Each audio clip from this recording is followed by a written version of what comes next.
Welcome back here to X's and Bros on the Michigan Sports Network. Danny Cahill, Ryan Elke, Anthony Bellino, all joining you folks and joining us on a Thirsty Thursday. He covered the Detroit Tigers minor league system for a couple of decades. He's also a member of the National Football Foundation and Football Writers Association of America. My good friend, John Wagner. Find him on Twitter, John Wagner Media, and I just realized we celebrated an anniversary. We've been doing this together for 20 years. John, my friend, how are you, partner? 20 years. Give or take. Well, hey, Anthony, I am a little slice of heaven.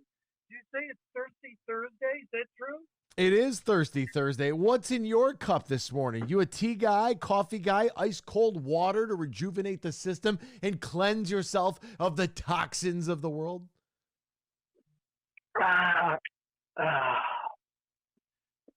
Black cherry sparkling water beverage. Black cherry sparkling water beverage. Well, I hope you put a little vodka in there today, John, because let me tell you, my friend, look, this thing is going, college football, as we know it, is spiraling out of control. We got the rumors early last week. Hell, by the end of the week, we were already moving and shaking. It wasn't just going to be USC and UCLA. Oh, no. We had this rumor early in the week. I think it was like Tuesday morning we were talking about this. Oregon and Washington would be the next two pawns, the dominoes to fall, if you will. And wow, we have some major news in the Big Ten. They will be joining the conference as well in 2024. You see this news. How do you react? Your immediate reaction, what did you think? Well, it depends. My reaction depends on what sport are we talking about. Don't lump college athletics for a second. Do me a favor and split the world into two elements: college football and the rest of the college athletics world, minus football. What else do I do every day on this program, John? It's college football and it's everything else. And maybe you could squeak out men's basketball for this because that tournament brings in a whole bunch of dollars and has for 100 years. But we'll stick to college football and then everybody else because that's what this is really all about. Yeah, it's really about college football and not everybody else. I think, and you know I'm a huge college football fan, so I see some positives here. Some. I clearly see negatives as well. But yeah, I mean, Anthony, it's one where I'm with you on this one. This really changes the landscape of college football. And I'm talking big picture. I mean, it's going to be a different game in a few years. And I'll be honest, there are parts of it I like a lot, but there are other parts that I do not like at all. And here's the thing, and let me give credit where credit is due. I've been thinking it for a while, but I read a quote from Chip Kelly, and who's now the coach at UCLA, very famously the coach at Oregon before that, college football. And I think he nailed it. He was the one who basically, and I'm going to paraphrase here. You can hunt down his exact words, but I'm going to paraphrase. He says he doesn't understand why people are equating college football with any other college sport. They're different. They are massively different, and college football can stand to be treated differently, can weather the impact of being in a league where two teams are in Los Angeles and another one's in College Park, Maryland, and they're in the same league.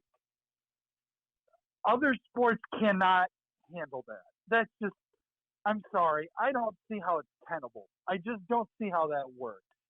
It's going to take greater minds than mine to make that work. So then is this, let me interject real quick and then ask you this, because this is kind of how I see it. This is the death of college sports as we once knew it. And I, as a traditionalist, don't love that idea at all. Well, I don't either, because while I love college football, I mean, I grew up in college baseball. That was the sport where I really got my start in college athletics. I was involved with college basketball for a long, long time. Obviously, I've been involved with college football for decades as well. But I see those other sports, and I know college gymnasts. I was friends with college track athletes. I was involved with the college volleyball teams for a long time, and those So and was I, another John. one is hockey. I mean, college hockey. See, you'll notice that college hockey is not affected by this, but every other sport is. And I would say outside of football, every other sport is effective in a really, really negative way. That's really You talk, interesting you we, bring up hockey, though, because it's like hockey brings you a model that's so drastically different because there's so few schools actually have it and carry it. And so you have different schools aligning, I wish they'd bring back the CCHA, whatever. I get it, Big Ten, and Notre Dame can fiddle around here and do this over there. Just do whatever they want because it's Notre Dame, and we'll just create all the space that they need so that they can have everything and their cake and eat it too, and everything can be according to Notre Dame's rules.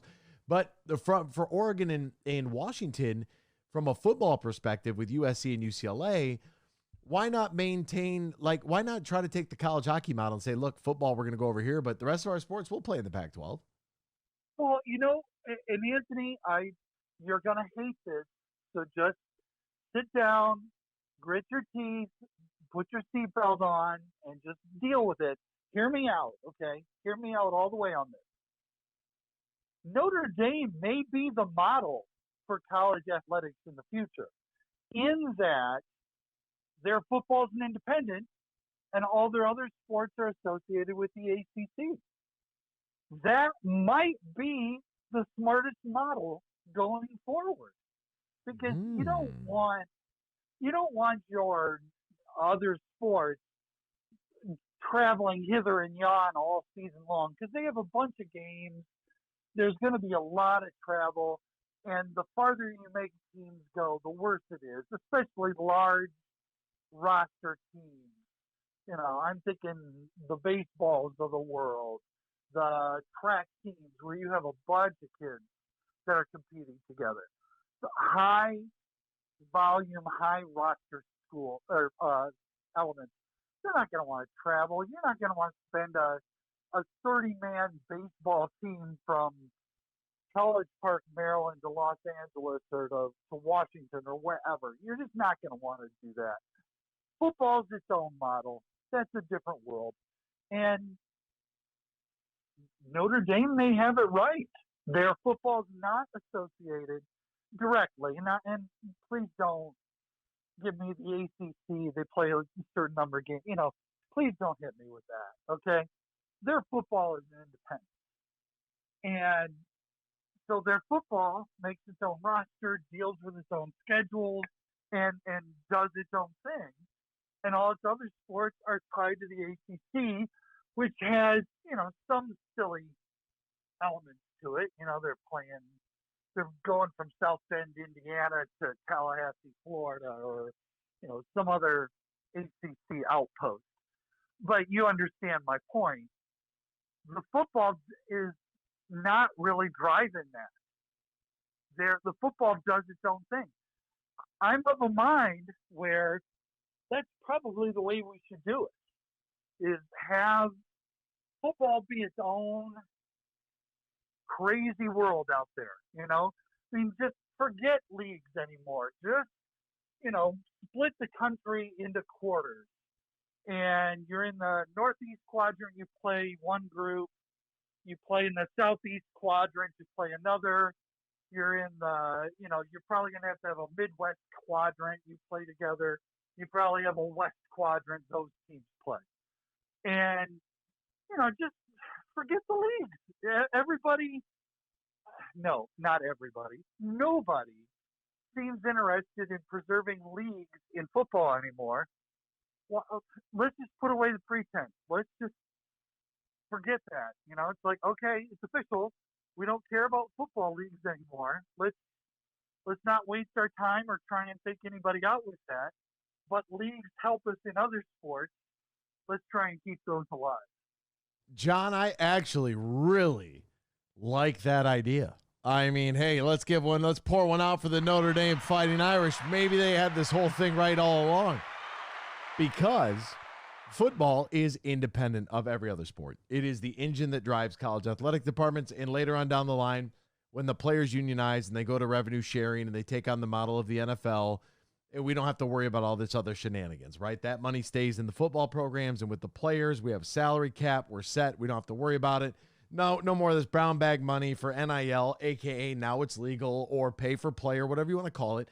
We have a set rule, set criteria, a set salary cap, a commissioner of college football. The rules govern the entire nation, the entire entity of college football as a whole. And we also have a certain set of specific criteria to make a playoff and then to crown a national champion. It's all I've ever been asking for, and it's finally coming around. It just took them some time, so I can dig that. I like your point about Notre Dame as well, which brings me to the next question in this hypothetical quadrants, right? It's sad to see the Pac-12 go. 100-year history just thrown right out the window in a matter of like 3 weeks. Like that, and not even, in a matter of like 48 hours. That went out the window outside of USC and UCLA joining or making the bid from last year. That had cooked for a while. So right. That was the golden goose. Right. And this is kind of the death rattle. So you knew when those two left, there was trouble afoot. Now the trouble has arrived. You know, you smelled the smoke before. Now the fire is right there on you. It was definitely smoldering. And now, to quote my good friend Smokey the Bear, only you can prevent forest fires. Now that means maintain your fires when you go out into the woods and put them out properly, please. Now, were you as I was actually very proud of? I think maybe is the right way to say this. I was proud and kind of shocked at the Big 12 because with Texas and Oklahoma were leaving the Big 12 for the SEC, geographically it makes sense. And Greg Sankey, commissioner of the SEC, now talking how holy art thou. He is a pirate in every sense of the word. That guy will pillage and plunder anybody if they have anything worth a damn. Texas and Oklahoma, it's like, oh no, the Big 12 is folding. And they're adding UCF, and they have West Virginia, adding Cincinnati, BYU, that's cute. Then they're like, hey, wait a minute. Big Ten's adding a couple more. Let's call the Pac-12 right now. Arizona, Arizona State, and Utah all jump ship. They're headed to the Big 12. There's a 16-team conference. Are you shocked, surprised, proud of the Big 12 for being so proactive in preserving their league? Hey, you know, Anthony, actually, I'm none of those. I'm not shocked nor surprised because you knew that more things had to happen.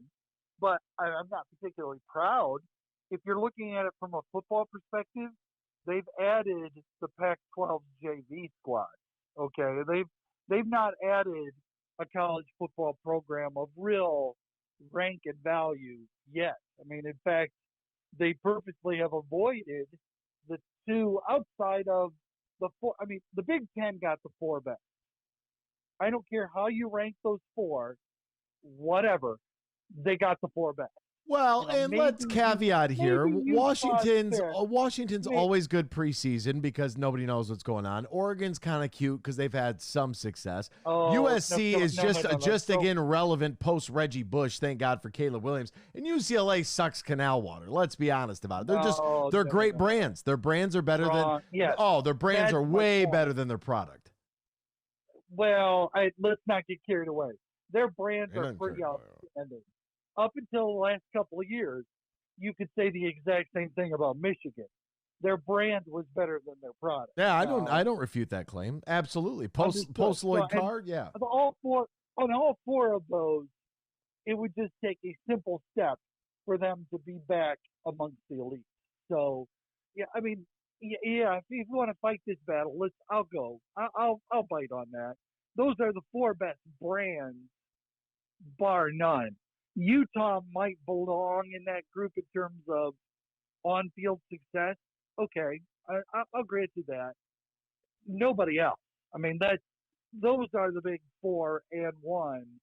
Maybe Stanford, but Stanford has slid in recent years. My point is that if there's a next level, I'd say Utah, and then I'd say Stanford, even though Stanford has struggled in recent seasons, are the next level. Nobody else really deserves to. Put it this way: other teams may be those teams equals, Nobody is their superior. I mean, Arizona, no. Arizona State, Colorado, you know. I mean, they have a lot of current interest because of Dion, but they haven't done anything for years. I mean, that's decades. They haven't done anything since Cordell Stewart was there. That's not wrong. That's not wrong. Rarely am I. I mean, so getting back to your question, did the Big 12 really add a lot football-wise? No, not really. The Big 12 is still on its best day, the number 3 football league. And I know you're not a fan of the ACC, but there are days where take Texas out, take Oklahoma out. There are going to be days where the ACC is the better league, where the ACC is number 3. So, they did what they had to do. They made the smart move. But, I mean, they're number 1 and number 2. We can argue about who's number 1 and who's number 2, but we're not going to argue about who the top 2 are. Are we? No. That's the SEC and then the Big Ten. Yeah, I mean, put them in whatever order you want. You want to argue the Big Ten's better? You can argue it. I'd say SEC is one. SEC, yeah. But I'd say the Big Ten's number 2 with a bullet. I mean, the difference between the SEC and the Big Ten is less than the Big Ten and whoever's number 3. I mean, that's a chasm. That is a gulf. There's a world separating number 2 and number 3. Oh, man, that means the selection committee and everybody else. I have questions about the ACC. I have questions about the group of 5. And I have a question for next week in regards to the big news that took place, late Tuesday, early Wednesday, about ESPN partnering with Penn Gaming. I seem to be the only one sounding the bells and whistles on this. I'm highly concerned. Everybody else kind of like, yeah, what's the big deal? And I'm like, look, man, they own all the properties. Like this to me sounds like a conflict of interest, but I got to save all that for next week. His name, John Wagner. Find him on Twitter, John Wagner Media. Johan, my good friend, thank you so much for your time today, partner. We greatly appreciate it. No problem. We also got the first preseason poll is next week. So we got plenty to talk about. I hope you and your listeners have a great week until then.